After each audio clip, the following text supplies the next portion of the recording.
E a gente recebe aqui no estúdio o secretário de Planejamento, Orçamento e Gestão do Estado, Gilmar Martins de Carvalho Santiago. Boa tarde, doutor Gilmar. Seja bem-vindo mais uma vez. Boa tarde, Hermes. É uma satisfação estar aqui contigo novamente. Então a gente vai começar com uma boa notícia, né? Uma das agências mais famosas de avaliação deram nota do rating da Paraíba novamente pelo 4º ano consecutivo. Uma boa nota, né? Com certeza. Foi uma nota, né, que superou até as nossas expectativas, eu posso assim falar, porque por 3 anos consecutivos a Standard Poor's avaliou o rating da Paraíba. Para quem não está familiarizado com essa expressão, é avaliar o risco, né, de concessão de créditos, ou fazer investimentos, ou aportar recursos no Estado, né. Por 3 anos consecutivos, a Standard Poor's concedeu a nota A+, né, duplo A+, que já era uma nota, a maior nota que um ente subnacional, ou seja, um Estado, podia ter nos 3 anos que nos antecederam. E este ano, a Standard Poor's avaliou a Paraíba, né, o rating da Paraíba subiu para o AAA, né, e aí fica muito feliz porque também estamos ainda no limite, né, do rating do país, mas como Estado subnacional, é a maior nota que podíamos obter. Agora, isso representa o quê? A Standard Poor's avaliou que a Paraíba está, vamos dizer assim, num período de estabilidade financeira, fiscal? Essa tua leitura é importante, Hermes. É justamente isso. Qual é a mensagem que a Standard Poor's passa, né? Para quem não conhece, não está familiarizado com esse tema, né? Uma agência de risco, ela avalia empresas, por exemplo, grandes empresas, estados, países, né, para sinalizar para o mercado onde é que está mais seguro de você alocar o capital, investir. Exatamente. Né? Então, nós, com essa elevação da nota da Paraíba, sinaliza para o mercado que a Paraíba continua no caminho certo e ainda continua se transformando no porto mais seguro para aportar esse já recurso. Estava bem, está mostrando também um período de ascensão, ficando ainda melhor. No relatório da Standard Poor's, eles fazem projeções e apresentaram projeções, né, da Paraíba até 2026, até os próximos 2 anos, e as projeções também se mantêm no cenário positivo, tá? Condiz com as nossas análises internas, né?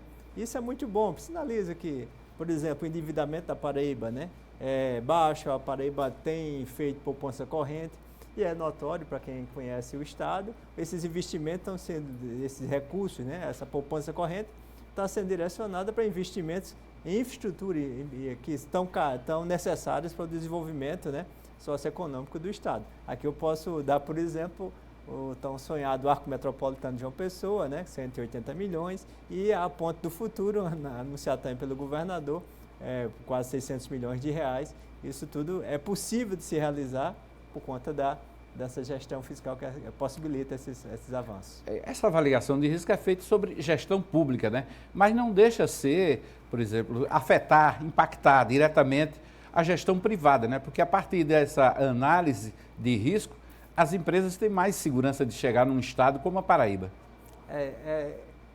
Quando nós contratamos a agência de gestão de risco, né, a Standard Poor's, nós não tínhamos, confesso a ti, que a gente tinha expectativa, nós queríamos saber como é que o mercado enxergava o estado da Paraíba, uma vez que o governo, a Secretaria do Tesouro Nacional, já faz aquela avaliação que nós chamamos de CAPAG, onde nós somos também a nota máxima, que é a CAPAG-A.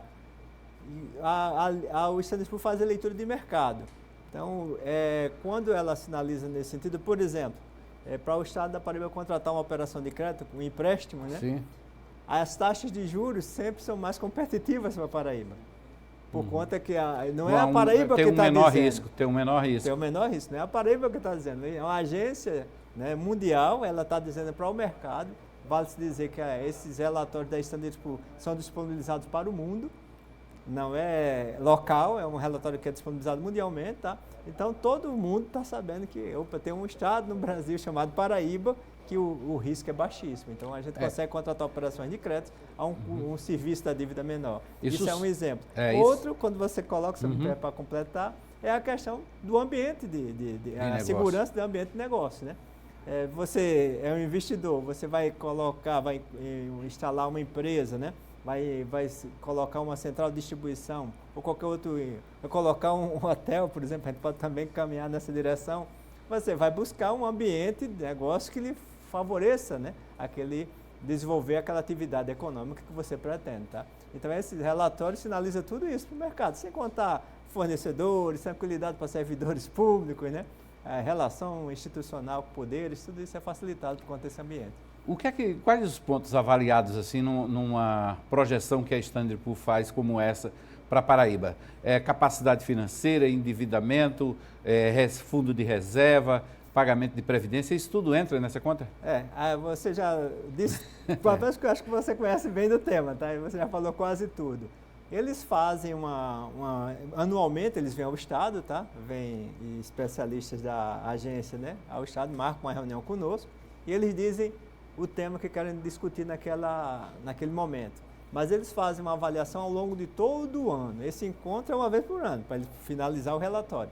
Mas, por exemplo, no relatório consta que eles monitoram a gestão do Estado da Paraíba, ou seja, a situação fiscal do Estado da Paraíba, ao longo do ano todo. Se o governador, tomar alguma decisão que eles acham que vai pôr em risco, né, a saúde financeira do Estado, eles têm autonomia para poder rebaixar a nota do Estado. Desde quando nós contratamos a Standard & Poor's, a nota tem sido sempre avaliada, sempre avançada, né? Mas analisam justamente, por exemplo, a arrecadação, né? Como é que está o comportamento da arrecadação, se as despesas de caráter continuado, aquelas que são mais de dificuldade de compressão, né? Por exemplo, folha de pagamento, se foi concedido reajuste, se o reajuste vai impactar, em quanto vai impactar, a déficit previdenciário, se o Estado vai ter condições de honrar ou satisfazer as necessidades ainda de recursos públicos para minimizar, né, para o pagamento de inativos pensionistas, aportando recursos para suprir o déficit previdenciário. Fazem questionamentos do tipo, quais investimentos estão pensando em fazer com esses recursos que tem em caixa, né? Qual a destinação que pensa assim, em fazer? Tudo isso é dialogado nesse sentido. Eles têm conhecimento, inclusive, do saldo e do déficit. Sim, são informações públicas, né? Hoje em dia a gente, por exemplo, a dívida da Paraíba, que a gente chama de dívida líquida, né? Hoje a gente pode dizer que nós não somos um Estado endividado, porque o recurso que nós temos em casa seria possível para honrar a dívida. Só que a gente faz gestão, né? E aí temos ainda carências de infraestrutura. Essa é uma questão que a gente explicou muito com os especialistas da Standard & Poor's. Mas o que é que pretende se fazer do caixa, né? Eles mesmos já chegam com todas as informações. É muito interessante como eles chegam aqui no Estado, já tem informação praticamente tudo. Nós vimos aqui que vocês vão fazer um arco metropolitano, vão fazer uma ponte do futuro, tá? Mas e o que é que vocês vão fazer com as outras disponibilidades? Aí eu falei, nós somos ainda um Estado carente de infraestrutura, né? Nós, principalmente infraestrutura. O dinheiro hídrica. também não pode ficar parado, né? Não.